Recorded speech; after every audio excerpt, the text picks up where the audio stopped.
Bueno, volvimos. Un poco como para terminar la clase esta cortita. El contexto de justificación decíamos que no se podía apelar para ver si una teoría era cierta o si estaba en lo correcto a criterios que se usaban antes como lo que se llamaba el principio de autoridad. Fíjense que para que se entienda que es un principio de autoridad, hay que tener en cuenta cómo era el conocimiento antes, digamos, del siglo XVIII, por ejemplo, ¿no? El criterio de autoridad es que hay una persona que por alguna razón lo que diga va a ser cierto. Un ejemplo paradigmático es, por ejemplo, lo que puede llegar a decir el Papa durante la Edad Media. No importa si el Papa, es decir, está la presunción de que tiene la suficiente autoridad para que por el solo hecho de que el Papa diga algo, eso es verdadero. ¿Se entiende? Entonces, el contexto de justificación combate dentro del sistema científico ese tipo de formas de justificación. No es suficiente con que una persona tenga autoridad, digamos, para decir algo, incluso en el sistema moderno. Que un científico diga, haga una afirmación de cualquier naturaleza, no es suficiente para creerlo. Es decir, a lo que nos preocupa es, por ejemplo, viendo cuestiones de orden actual, ya hemos hablado un poco sobre esto, pero por ejemplo, el COVID-19 es un fenómeno totalmente nuevo, aparece en diciembre del año pasado. Bueno, lo que se va aprendiendo sobre el COVID ha generado una serie de informaciones que se van rectificando. Y no importa, digamos, quién la diga, fíjense que en estos últimos días ha habido una discusión sobre si el modelo sueco era adecuado o no para contrarrestar los efectos del COVID-19.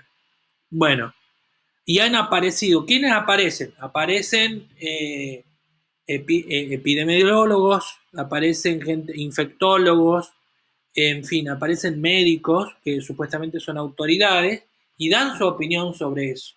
Ahora, lo cierto es que el fenómeno es tan nuevo que por más que sean, digamos, las autoridades máximas en epidemiología o en virología, en fin, cualquier área de la medicina, digamos que esté vinculada con la reproducción del virus del COVID-19, todavía falta tanto por aprender que es necesario un montón de procesos, digamos, de estudios sobre ese virus para poder tener un buen argumento para defender. De hecho, por ejemplo, la mayoría de las personas entrevistadas, no importa cuáles, ya sea investigadores de Corea del Sur, los epidemiólogos suecos, de América Latina, de Europa, en fin, no importa quién lo diga, todos dicen, vamos a saber cuán errado o cuán acertado estamos recién el año que viene. Vamos a ver.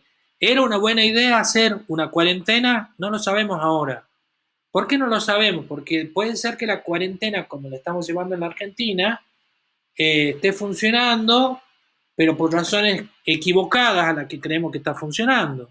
Por ejemplo, capaz que era una buena idea el sistema sueco. En fin, quiero decir, no es suficiente que aparezca cualquier persona, digamos, a decir, sino que tiene que mostrar las pruebas, cómo se justifica algo. Entonces, el contexto de justificación es lo que en cada momento se considera válido como una justificación para tener confianza en un conocimiento científico determinado. Bueno, finalmente está lo que Klimovsky llama el contexto de aplicación.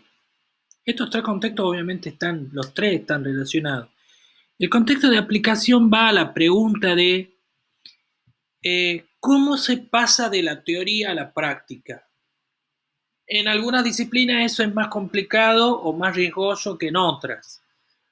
El ejemplo que estábamos viendo nosotros recién, que es el ejemplo del COVID, fíjense que si alguien se equivoca sobre algo del COVID, puede ser un desastre.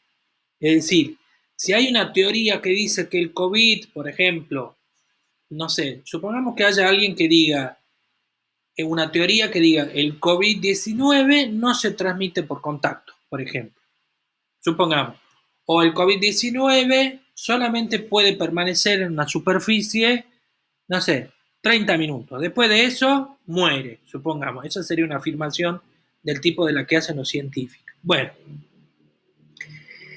los protocolos de seguridad que se están armando en el mundo a través de la pandemia de COVID-19 tienen que ver con eso, con esa afirmación y con la confianza de eso. Entonces, si hay estudios, digamos, que dicen que el COVID dura tanto tiempo en distintos tipos de superficies, eso va a hacer que la aplicación de esos conocimientos en términos prácticos va a tener determinadas formas. Por ejemplo, desinfectar las superficies, todo esto de la cuestión de lavarse las manos ya es, digamos, un protocolo totalmente establecido y aceptado en lavarse las manos frente a una epidemia de este tipo, porque está probado científicamente que uno reduce drásticamente las posibilidades de contagio con el solo hecho de lavarse correctamente las manos. Entonces, el contexto de aplicación es la relación que hay entre la teoría y la aplicación práctica de esa teoría. Entonces dábamos el ejemplo del COVID-19, pero podemos dar otros ejemplos. Podemos ver, es decir, podemos dar el ejemplo dentro de la psicología. Las afirmaciones que ha hecho Sigmund Freud en relación a cómo funciona la mente, etcétera, etcétera. ¿Cómo se llevan a la instancia de consultorio, por ejemplo? ¿Sí? No es que una teoría se traslada automáticamente en forma práctica, o para decirlo de una manera correcta, no es que una teoría se aplica directamente. Hay que pensar los mecanismos en los que se transponen de la teoría a la práctica, o dicho de otra manera, de la teoría a su aplicación en términos prácticos. Bueno, entonces, para resumir el tema de hoy, lo que nos interesaba era hablar, digamos, de método y epistemología, diferenciar, digamos, estas dos formas de entender el término epistemología y adoptar la de Ernest Nagel, es decir, la epistemología como el campo de conocimiento que trata de ver las cuestiones de validación de las teorías. Y finalmente, me parecía importante entrar en esta discusión que propone Gregorio Klimovsky, que es de los contextos de las teorías, que son estos tres que acabamos de mencionar.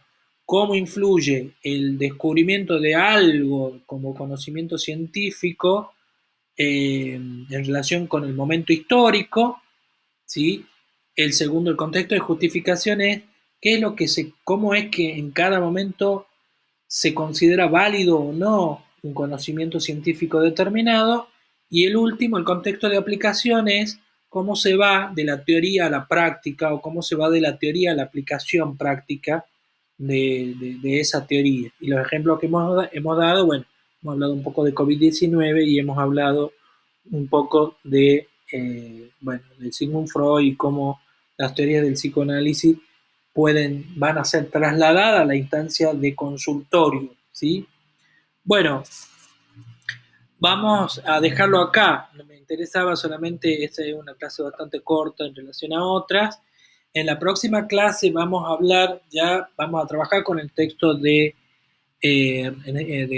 Sampieri, y donde vamos a ver, digamos, esta clasificación de paradigmas, ¿sí?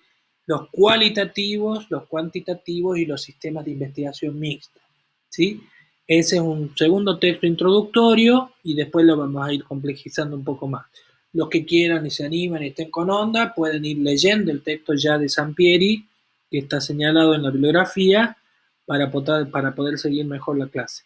Bueno, eso es todo y espero que estén bien, que se sigan cuidando y nos vemos la semana que viene.